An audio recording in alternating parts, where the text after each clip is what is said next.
Hey everyone, Adam Shaw here from entrepreneurtenacity.com. Today I want to help you guys out with some information regarding the habits of the rich. I want to give you what these habits are and how they kind of compare to habits of people who are living around the poverty line. And we're going to draw some comparisons. This is all data. It's not like set in stone or conclusive, but I want to give you an idea of how the two socioeconomic classes kind of differ in the ways that they live their life. And maybe with that information, maybe we, myself, and everyone else out there can improve their lives because of it. Because information is key, knowledge is key, and we learn what we're doing wrong and we can correct it.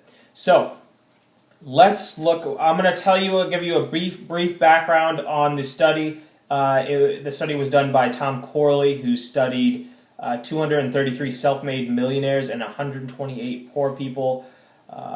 He uncovered over 300 habits that separated the two. We're going to go and look at a couple of them right now. Here is gambling habits. 6% of self-made millionaires played the lottery versus 77% of the poor. So the self-made millionaires, they were saying, I don't need the lottery to make money. I'm going to go and get it, and I'm going to create a business or businesses.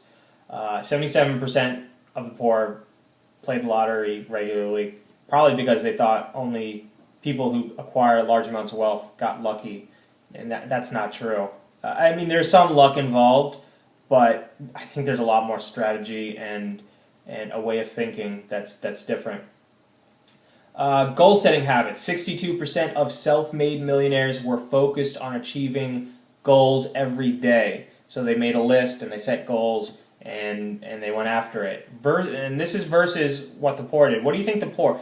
What is your percentage that you think that the poor, they set goals and they went after it? Guess right now. It's 6%. 6% of the poor actually set goals on a piece of paper and tried to attain those goals. Very interesting.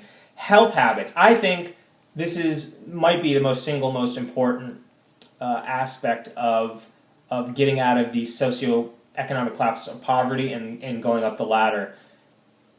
This is huge in my eyes.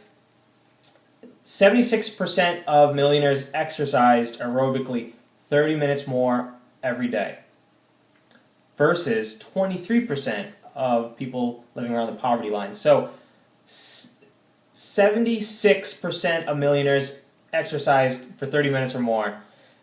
I think that exercise is an interesting topic for many different reasons. If you're fit and you're healthy, and you will have less health problems, and you'll be able to accomplish more and be more productive throughout the entire day.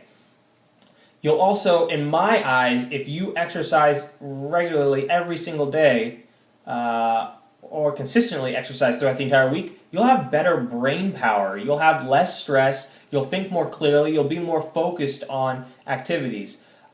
And I think that pushes self-made millionaires into ways of thinking in utilizing business strategies, and that's why they're able to do that and think creatively. Versus poor people who might not exercise all the time, they're probably a little bit more stressed out because exercise is a stress reliever. That maybe sometimes they're not able to think clearly. They make mistakes. I think aerobic exercise might be a magic bullet for climbing up the socioeconomic ladder. It's just interesting seeing this information. And I'd like to see people leave comments in the comments section to tell me what they think about that. Certainly, this is just data, and there are people who are self-made millionaires or millionaires out there that are overweight. So this is not exactly 100% accurate. I mean, look at Carlos Slim, man. That guy's got quite a belly. And he's worth billions of dollars. So it's not set in stone, but certainly there are trends that I think that are out there that are interesting. Let's look. Okay, I like this one. 88% of self-made millionaires read for learning every day. So they're reading nonfiction books like how to become a better programmer, how to be a better business leader, stuff like that, versus 2% of the poor. 2% of the poor is reading nonfiction books like how to, and 2% versus 88. So 88%, they're reading like crazy. That's interesting. That's interesting to me. That tells me that there's something in the 88% of self-made millionaires. They are always working on themselves to improve themselves. They're always trying to get better at whatever they want to accomplish in terms of their career or their business or in their lives. 2%, it looks like they're not investing any time within themselves and they're just not going anywhere. Very interesting statistic. 86% of these millionaires love to read versus 26% of the poor. Interesting. 11% of these millionaires read for entertainment versus 79% of the poor. So,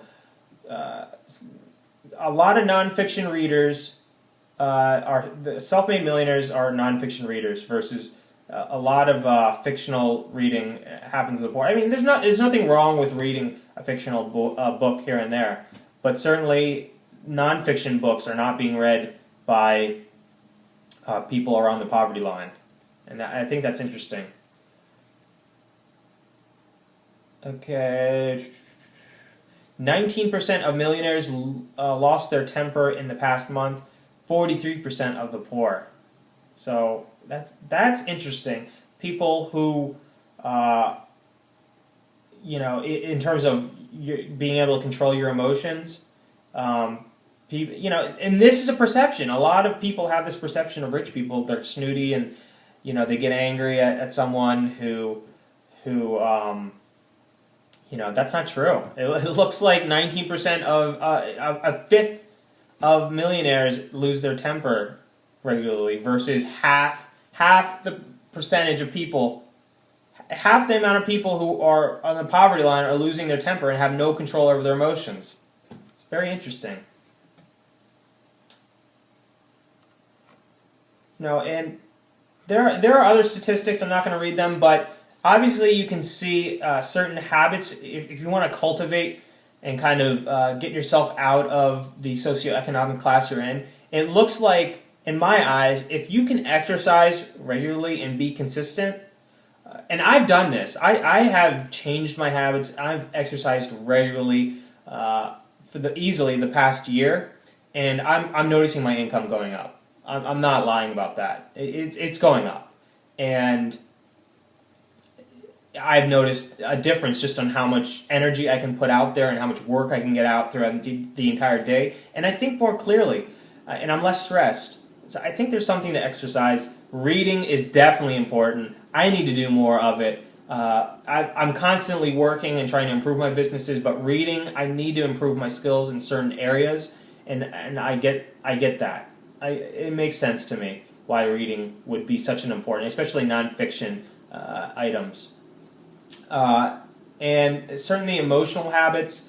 There was one I read that, I don't know what the percentage, it's not on here, but it talks about how much TV people watch. People who essentially, self-made millionaires watch a significant portion, it's not on here, but a significant portion of self-made millionaires watch less than an hour of TV a day versus it's a ridiculous amount of people who live in the poverty line watch a lot of TV in a day. So if people can find that statistic out there and put it down in the comments, I would appreciate that a lot. I'd like to get everyone else's feedback. Tell me what you think about these rich versus poor habits. Do you think it's bogus? Do you think it's just Tom Corley trying to sell a book and try to create some clarity in this whole matter? Tell me what you think about this. I'd like to hear the comments. Do you think that also, changing some of your habits could actually influence a rise in your income levels? I'd love to hear feedback on that. Definitely subscribe to our YouTube channel. We're going to do videos like these all the time. where we look at information pertaining to rich and poor habits, and we want to actually work together and lift everyone up out of their socioeconomic classes. We can all do it. I've done it in the past 3 years, and I want to help other people to do it. And I want to build this into a community where we're helping each other out. So definitely subscribe to us, comment and like this video, and I will see you guys soon. Okay, take care. All right, bye.